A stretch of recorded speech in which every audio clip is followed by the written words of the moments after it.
essa aula, tá? E vamos falar sobre a experiência de Oersted para recomeçar, né, rapidamente do que nós vimos a semana passada. Veja, a gente viu que todo ímã, né, todo ímã tem um campo magnético em torno dele, certo? A gente estudou isso e eu esquematizei para vocês, né, num desenho de um ímã que a gente colocou lá. Você não enxerga essas linhas de campo, tá? Nós não vemos isso aqui. Mas quando você aproxima outro ímã, você sente atração e repulsão. Então isso precisa ser representado. Tem alguma coisa ali que eu não vejo. E que tem essa situação aqui de atrair ou repelir outro ímã e atrair ou repelir outros materiais. E eu expliquei para vocês que os materiais que são atraídos são chamados ferromagnéticos, porque o ferro foi o primeiro a ser descoberto com propriedades magnéticas. Existe um minério de ferro chamado magnetita, que existe já na natureza, nas jazidas de ferro. Você pode encontrá-lo, e aí ele é um ímã natural. Mas a gente, conhecendo a tabela periódica hoje, a gente percebeu que existem mais alguns. O ferro, o níquel, o cobalto, o neodímio têm propriedades magnéticas e podem se tornar ímãs e são atraídos pelos ímãs. Um ímã atrai outro ímã se tiver polos contrários, polos de nomes diferentes. Norte atrai sul, e quando forem nomes ou polos iguais, norte repele norte, sul repele sul, polos iguais repele. Repele por quê? Repele porque existe um campo magnético que os olhos humanos não enxergam, mas que ele está presente, ele causa uma distorção no espaço que fica em volta do ímã, né? Campos de energia nós não enxergamos. Você está hoje aqui na Terra por causa do campo de energia gravitacional da Terra. Este campo atua de forma invisível para os nossos olhos e nos atrai. Porque você tem massa, gera um campo de energia, a Terra tem muito mais massa, gera um campo mais intenso, e esses campos entram em contato e geram atração. O ímã é um pouquinho diferente, porque pode ter atração e repulsão, e a gravidade, até agora, a gente só percebeu atração. Existe o campo elétrico, matéria do início do ano, lembra? Carga positiva, né, flechinha saindo do campo. Carga negativa, flechinha entrando para dentro do corpo, tá? Foi isso que nós vimos lá. A gente está aqui em frente do aeroporto e está tendo hoje o movimento está grande. Eu não sei se está captando aí, mas tem um barulho danado, tá? Então nós vimos isso e foi importante. E esse símbolo aqui, ó, saindo é uma bolinha com pontinho, entrando é uma bolinha com xizinho. Entrando no papel, bolinha xizinho, vindo do papel para você, para o seu rosto, uma bolinha com pontinho, tá? Esse símbolo vai ser usado muito em magnetismo. E a experiência do Oersted foi pegar uma bateria, nós caprichamos aqui na bateria, porque não era assim, e aí ele liga um fio, e ele colocou aqui, né, a gente pode fazer uma experiência similar para mostrar, jogando o pó de ferro, e quando você passa a corrente elétrica, você fecha o circuito, né, gera um campo magnético que organiza o pó de ferro, que está desorganizado, e forma linhas circulares concêntricas à passagem do fio. Isso mostra que o campo magnético gerado foi causado pela corrente elétrica. Porque basta eu ligar que ele cria isso aí. Quem percebeu isso pela primeira vez foi o Oersted, né? Então ele pega e faz aquela experienciazinha que vocês viram na outra aula, né? E que foi histórica. Por quê? Porque ele conseguiu, né, fazer provar pela primeira vez como o campo magnético se comporta e como a corrente elétrica gera o magnetismo, certo? E isso foi espetacular para a época, porque até então se achava que que a corrente elétrica não era ligada ao magnetismo, certo? E isso mudou, e hoje tudo que você tem de energia, né, de energia elétrica, é gerado pelo magnetismo deste processo. Uma usina hidrelétrica, ela faz do movimento dos ímãs conectados ali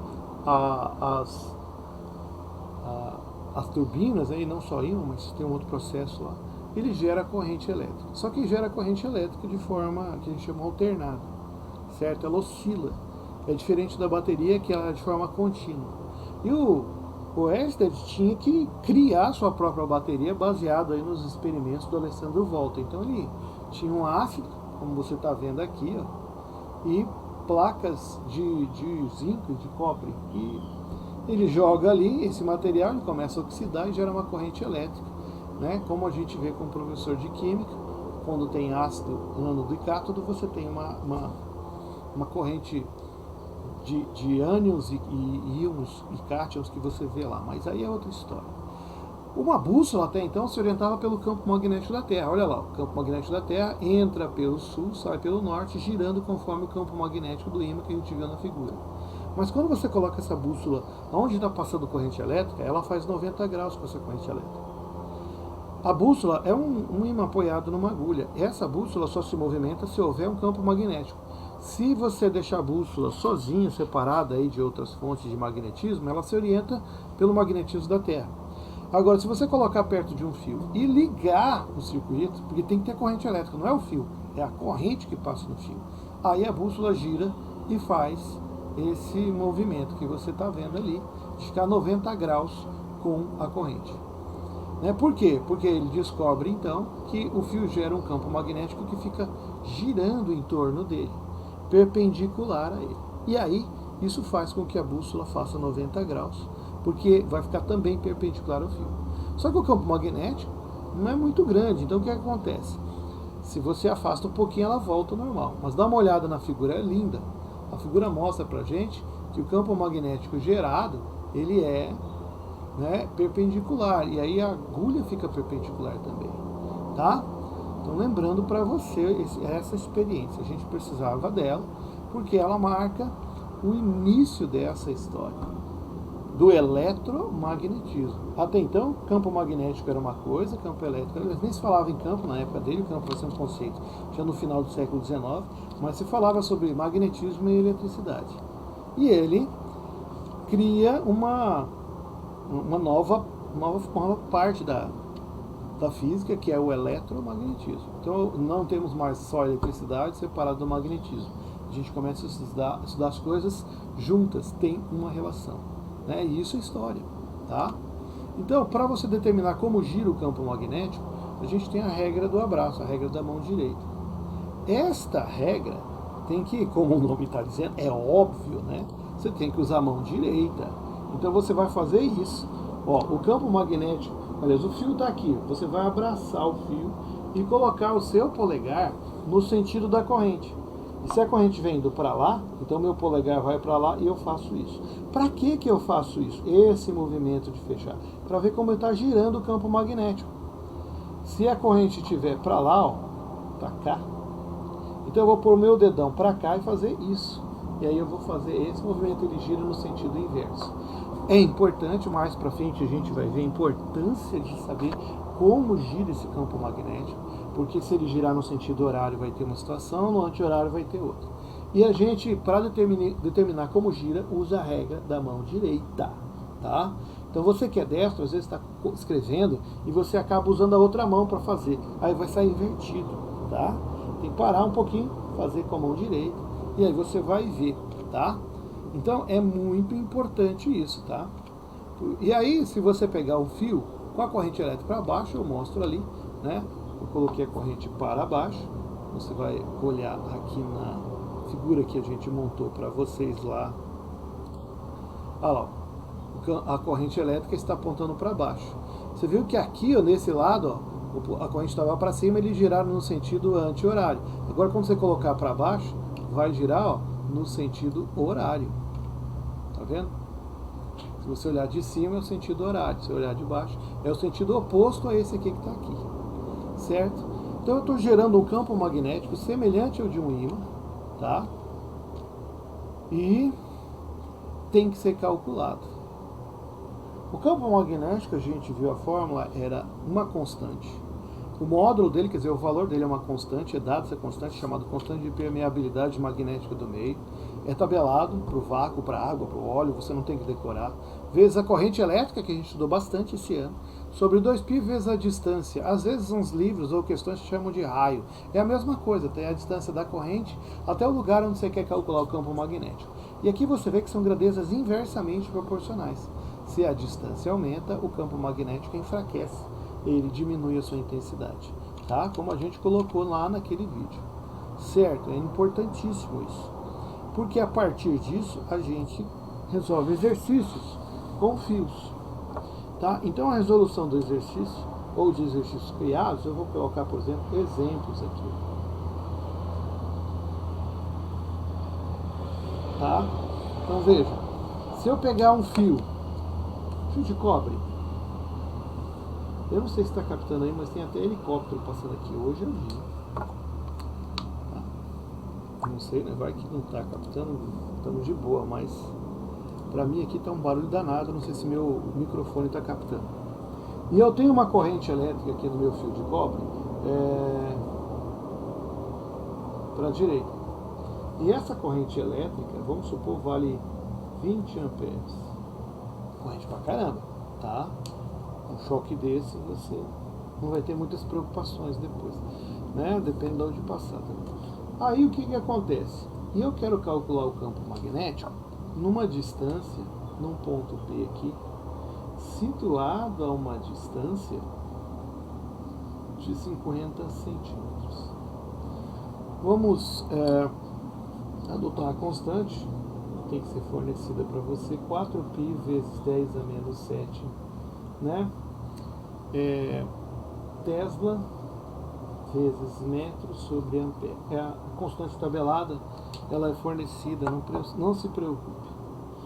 Bom, para determinar o campo magnético, primeiro, eu preciso usar a regra da mão direita para saber como ele está girando. Ele está girando em torno desse fio, mas eu não sei se gira, né, anti-horário ou horário, não sabemos. Então eu uso a regra da mão direita, polegar no sentido da corrente, ele faz isso. Ele está saindo desse ponto, girando e entrando aqui. Seria mais ou menos isso. Ele está saindo daqui, ó, bolinha, pontinho, saindo, vindo para você, ele gira, ele está entrando aqui. Ele sai daqui e ele entra aqui. Então aqui no ponto P, né, quanto mais eu me afasto, vai se enfraquecendo o campo magnético. Mas aqui por baixo, por causa do sentido da corrente, está entrando. E aqui por cima do fio, no meu desenho, ele está saindo. Está vindo para você, ele está entrando no plano do quadro. Tá? Beleza. Outra coisa que eu preciso saber. A distância em metros e não em centímetros. Está errado. Mas isso acontece muito. Você que tem que transformar as unidades. E 50 centímetros, você sabe que é meio metro. Né? Metade de um metro. O metro tem 100 centímetros. Lembre-se, de metros para centímetros, você tem que dividir, multiplicar aqui por 100. E para voltar, dividir por 100. Então dá meio. 50 dividido por 100 dá meio. Preparei o negócio aqui. Eu já sei que o campo magnético aqui é entrando. E eu posso calculá-lo. Então o campo magnético, o valor dele, o módulo, porque a direção e o sentido estão aqui, é igual a constante vezes a corrente sobre 2π vezes a distância. Então vamos pôr a constante. É este valor aqui. 4π vezes 10 a menos 7. A corrente é 20. Dividido. Esse 2π é desta forma. E a distância é meio metro. Né? Não pode ser em centímetros. Por 50 errou tudo. Então vamos simplificar, como sempre. Ó. Este π eu posso cortar com esse π.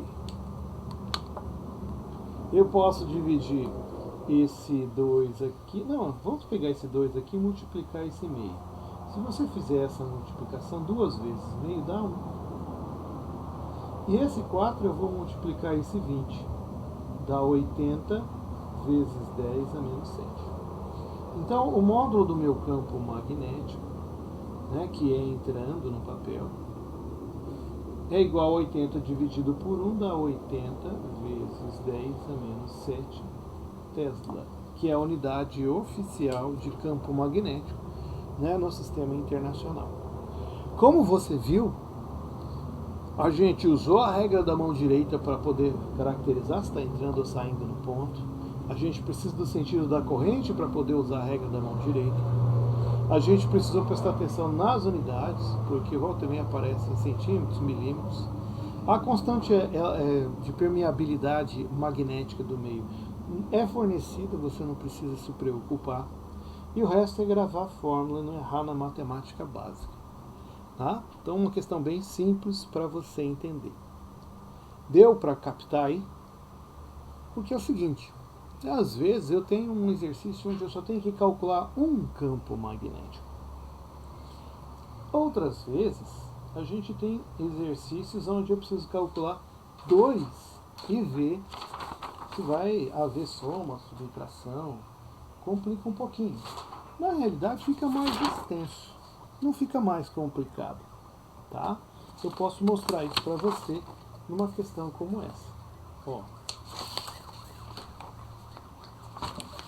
vamos colocar uma situação que tenha 2, que é algo que acontece várias vezes aí em questões, né, de vestibulares. Então veja, vamos pegar um exemplo assim, calcule o campo magnético, ou vetor campo magnético, às vezes fala assim mais complicado, no ponto P. Ó, o calcule o campo magnético, faltou aqui, resultante. No ponto P. Bom, para você entender o que eu estou querendo, vamos colocar assim. Eu tenho um fio e aqui eu tenho outro fio. Eles estão paralelos. Isso é paralelo a isso. Só que um tem uma corrente e o número 1 de 30 amperes para a direita. E eu tenho uma corrente e número 2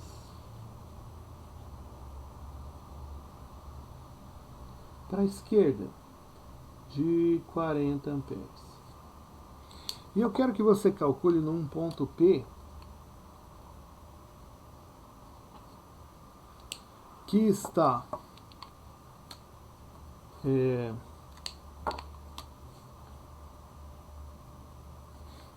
a 10 centímetros do fio 1. Não está em escala, tá? Vai dar diferença mesmo, então não se preocupe. E a distância seja de 20 centímetros do fio número 2. Então, eu coloquei isso porque já apareceu assim, os números mudam, mas o jeito de fazer é o mesmo. Porque como tem duas correntes, cada uma gera um campo magnético. Então a corrente I1 gera um campo magnético aqui no ponto P, a corrente I2 gera um campo magnético no ponto P, e a gente vai calcular esse campo magnético aqui usando, primeiro, a definição da direção e sentido pela regra da mão direita. Então, polegar no sentido da corrente, polegar está aqui, aí você gira os dedos, mostrando que ele sai daqui e entra aqui. Ele está fazendo isso aqui, ó. Saindo daqui, bolinha pontinho saindo, bolinha xizinho entrando no plano do papel, tá? Então quer dizer que aqui existe um campo magnético P1 que eu vou ter que calcular em cima do ponto P. Certo? Aí eu tenho a distância, o campo magnético do primeiro, que é entrando, vai ser assim, ó, μ0, corrente I1, 2π sobre, vezes a distância 1. O μ0 é 4π vezes 10 a menos 7. A corrente I número 1 é 30, dividido por 2 vezes π vezes a distância. E aqui é a história. Lembra? Não pode usar em centímetros. Não pode esquecer isso. Se você tem metros e você tem que converter para centímetros, você multiplicaria por 100. Se você tem centímetros e quer voltar para metros, você divide por 100. Então, se você dividir isso aqui por 100, vai dar 0,1 metros. E aqui você vai usar 0,1, tá? É importante isso. Se você errar isso aí, vai ficar complicado. Cancela o π, certo? Vamos dividir o 4 por 2, dá 2, e aqui sobrou 1, e aqui ficou 0,1. Se você der uma olhadinha, dividir por 0,1 é a mesma coisa que multiplicar por 10. Então, 30 dividido por 0,1 dá 300. A resposta é 300 vezes 10 a menos 7 Tesla. Ele é entrando. Agora vamos pegar a outra corrente. Ela tem sentido contrário. Ela está para cá. Essa corrente, você precisa usar a regra da mão direita para saber como o campo magnético gira aqui. Então, polegar no sentido da corrente, ele faz isso. Ele entra aqui, dá a volta lá por trás e sai aqui. Ele está fazendo isso. Está girando assim. Então, até eu vou colocar aqui para você. Ó. Ele está girando assim. Ó. É o inverso daqui. Ele está saindo aqui e entrando aqui. Saindo aqui e entrando aqui. Esse é o campo 2. Então, no ponto P, eu tenho dois campos magnéticos entrando. Tenho o campo B2, que eu ainda não calculei. B2 é igual a constante, que é 4π vezes 10 a menos 7. Tá? Estou usando sempre esse valor. E 2 sobre 2π vezes a distância 2. A conta é semelhante, só que eu tenho este problema. Essa distância 2, que é 20 centímetros, você vai dividir por 100. E vai dar 0,2 metros. 0,2. Então, na hora de colocar ali, eu preciso, né, ver isso aí, senão vai dar galho. Não posso colocar 20 ali, tá? Complicado isso, né? Porque o pessoal geralmente gosta de só jogar os números e daí ver a resposta. E não presta atenção no detalhe da unidade, tá? Isso não pode ser assim. Todo vestibulando aí tem que olhar muito para a unidade, muito mesmo. Então vamos substituir? Então fica 4 vezes π vezes 10 a menos 7, vezes a corrente número 2, que é bem maior, é 40, sobre 2 vezes π vezes 0,2. Né? Ó, corta o π, divide 2 com 4 dá 2. Aqui faltou multiplicar o 2, né? Esqueci de pôr o 2 aqui, então aqui dá 600. Ó. Faltou o 2 ali. Aqui também, eu já vou até multiplicar aqui, já dá 80. Ó, 80 dividido por 0,2. Quanto que dá essa conta? De cabeça. Faz assim, ó.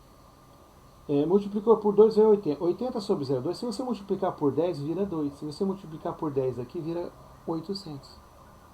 Então, na realidade, você tem 800 dividido por 2, que dá 400. Ou se dividia 0,2 por 2, que dava 0,1, e aí ficava 40 por 0,1, que dá 400. 400 vezes 10 a menos 7 Tesla, entrando também. Bom, as duas contas foram parecidas, só mudaram os valores, mas o jeito de fazer foi exatamente o mesmo. Só que eu quero que você olhe no ponto P. É importante no ponto P, porque ele quer o campo resultante. Então lá no ponto P, você tem o campo magnético B1 entrando, ó. E aqui no ponto P, você tem o campo magnético B2 entrando também. Então, ó, se os dois estão entrando, soma. Se os dois estão saindo, soma. Agora, se tiver um entrando e outro saindo, e vice-versa, quando tiverem sentidos contrários, você subtrai. Então, eu tenho que olhar isso aqui pela regra da mão direita, porque às vezes eu vou subtrair e às vezes eu vou somar. Então, você vai fazer o seguinte, toda vez que tiver entrando ou saindo os dois juntos, né, os dois saindo ou os dois entrando, soma. Agora, se tiver bolinha pontinho, bolinha xizinho, não importa a ordem, um está entrando, outro está saindo, aí subtrai. Então o campo magnético resultante no ponto P, né, vai ser a soma do B1 mais B2, porque os dois estão entrando. Então é 600 vezes 10 a menos 7, somando com 400 vezes 10 a menos 7. Ó, não vai somar o 10 a menos 7 não, pensa assim, é 600x mais 400x. 600x mais 400x dá 1000. 1000x. E quem que é o x? É o 10 a menos 7 Tesla. Tá? Porque o pessoal tem mania de somar o 10 aí, e não pode. Na realidade tinha que pôr em evidência o 10 a menos 7, somar os 600 com 400 para você poder fazer. Tá? Então você viu, aí ficou um pouquinho mais extenso, mas o jeito de fazer foi igual ao exercício anterior. Só que aqui eu tenho um pouquinho mais de raciocínio, certo? E isso é importante para você.